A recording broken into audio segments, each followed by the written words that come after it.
Hello everyone. I've just got home from work and there's a parcel of 7 Beatles records on my doorstep, which is really exciting.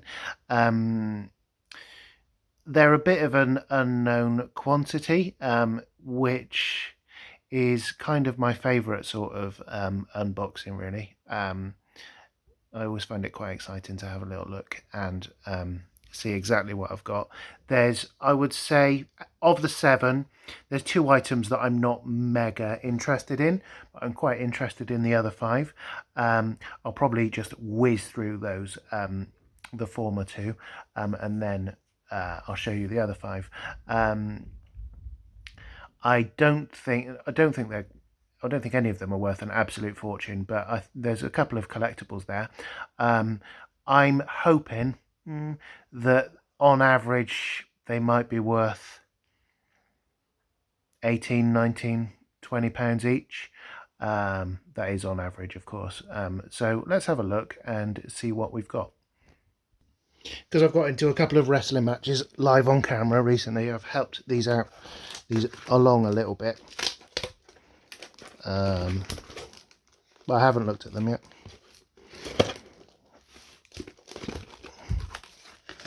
These, just for the record, if you'll forgive the pun, are all for the flip. I'm not going to be tempted to keep any of these because I've got them all. Well, I've got the ones that I want anyway. I don't actually have a copy of this, but I've never really been bothered about this one. So this one, I'm going to whiz through this because I've shown you copies of this before. As you can see, it's the blue compilation. The sleeve is in nice condition. The spine is also in nice condition. And I know for a fact that, importantly, it's got both of its original inner sleeves. They're slightly tatty, but they're basically fine. Let's have a look at the record. So this is side A. Oh, that's looking nice. Okay, that bodes well, that. Not too much sign of use on that. And that's side B. That's actually a really pretty decent copy. Okay, moving quickly on. I think if the other record is as good as that, then I don't know. It's not worth a fortune. Like I say, it's probably 12 or 13 quid's worth. So there's side C. And it is a nice copy.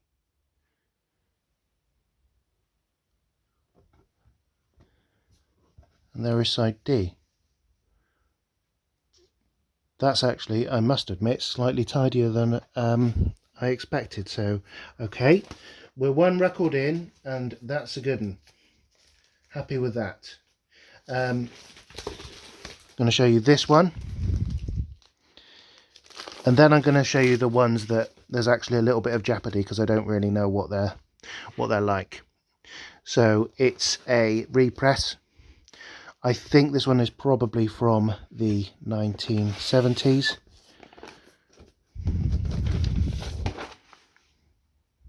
It's side B. It's a slightly unusual label.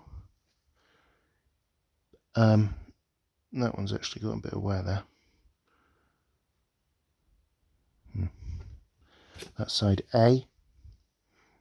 Again, that's got a couple of marks. I don't think it's going to be anything drastic. But again, that one isn't about to earn me a whole lot. It's probably worth about 12 quid tops. So now we'll go on to the more interesting ones. So this is an early mono copy of course, Beatles for Sale. It's quite faded, isn't it? Let's have a look at the gatefold. So there is the gatefold. It's not too bad, actually. Those hinges are usually slightly perished, but they're looking okay. The spine is slightly worse for wear, which is a shame. It's a real shame when the title of the album sort of chips off, but it's inevitable when these sleeves, these Beatles for Sale sleeves, are rubbish actually, not very well designed. There we go. There's the inner sleeve. It's not an original one. Let's have a look at the record. Okay, this one again shows signs of use.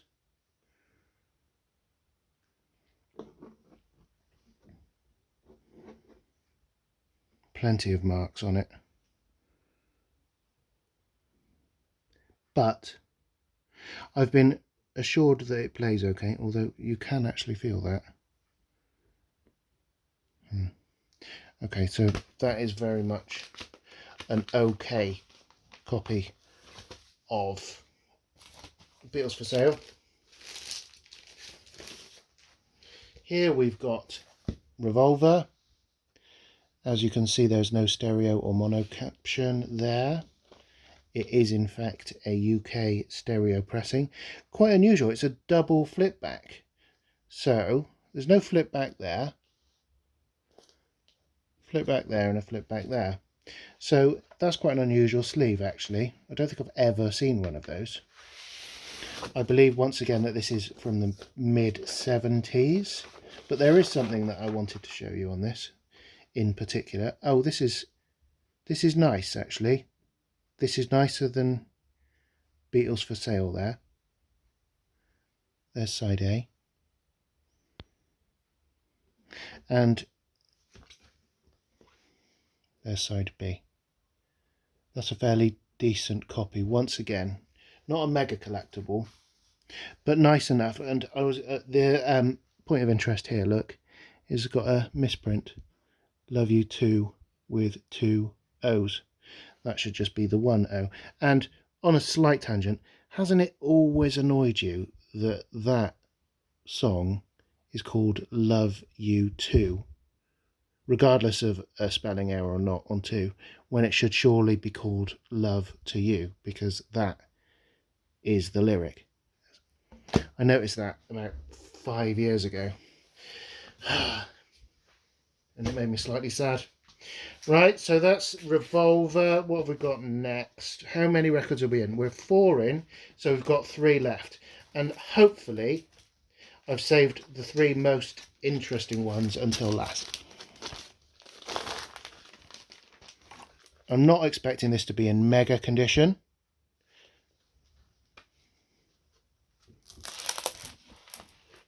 So there's the inner of the gatefold, and it's actually clean and tidy. And there's the back. I've been told that the spine's given way a bit, which in fact it has. That's slightly gruesome, isn't it? Might be worth a little patch-up job, just to stop it from deteriorating any further. I'm not terribly sad because I wasn't expecting this to be a museum piece.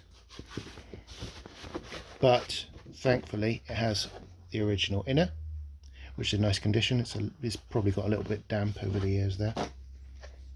And I don't quite know what copy this is. Best case, oh look, it's got, that inner sleeve should be with Beatles for Sale, so I'll switch that around. I'm really hoping, and this isn't very likely, but I'm really hoping it's one of the mono presses which doesn't list a day in the life on side B. That's best case scenario. Oh look, the record is actually quite nice. So there is some spindle wear there, but as far as the playing surface goes, that's actually pretty nice. That should play through rather nicely, side A at least. Let's have a look at side B. Oh, it does have a day in the life. I was being very optimistic there. But actually, oh look, a little bit of a gruesome mark there. And in fact there as well. Oh, by the way, I did test that copy of Abbey Road that I showed you yesterday, and it does play absolutely fantastic. I've been told once again that plays okay. It's it's unfortunate that side B doesn't match the quality of side A as far as condition is concerned. But, you know, it's -1, -1. That is a first press. It's mono. There's a little bit of a debate about what's better on Sgt. Pepper, I think. If we're talking about mono versus stereo, which I'm not going to get into because I've got cloth ears and I can't really give a particularly authoritative view on it. Right, so that's Sgt. Pepper. So we've got two left. Here is Abbey Road, and there's the sleeve. That's given way a little bit there. You can still read the title though. And other than that, these sleeves once again were not designed very well. They're quite cheap. But other than that split on the spine, it's quite a nice sleeve look. Very clean and tidy, isn't it? So best case scenario for this one is that it doesn't list Her Majesty on side B, which would mean that it's quite a nice early copy. So playing surface wise, side A is okay. It's got a bit of a mark there. A little bit of spindle wear there. Oh, and look, it is quite an early press because it doesn't list Her Majesty. So that's good news.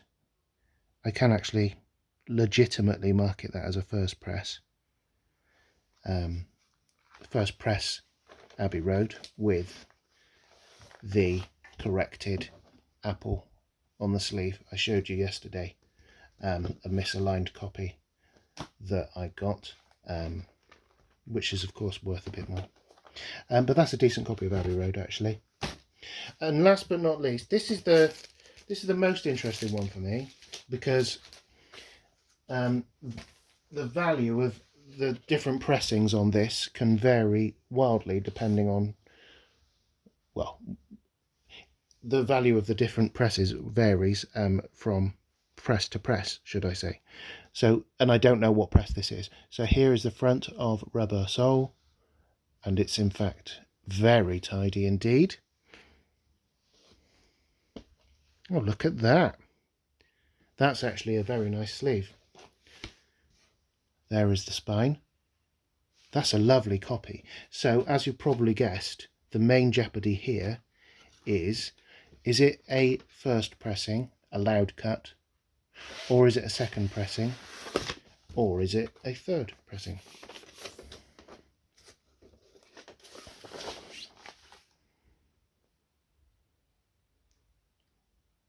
There is side A, more or less in line with Abbey Road really.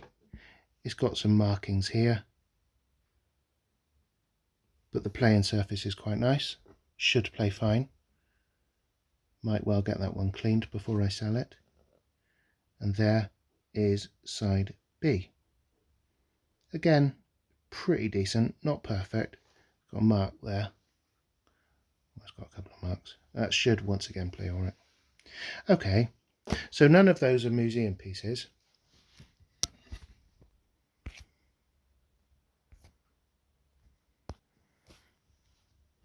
And none of them are worth a fortune, but I would say that on average they're, what did I say at the start? I was hoping for an average value of about 18 quid.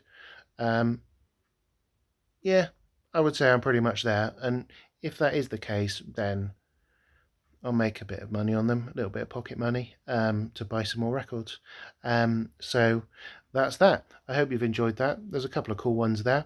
I'm going to get a couple of them cleaned, and with the less valuable ones probably not bother, smack them straight on eBay, probably with like starting price between 12 quid and maybe 20. I won't be asking the earth for them, and yeah, hopefully make a little bit of cash. So I hope you've enjoyed that video. If you did, then please like and subscribe. I really appreciate it when you do that. And although I haven't got any more Beatles records in the post at the moment, I surely will do sooner or later, at which point I'll be back with you. Okay, cheers, bye.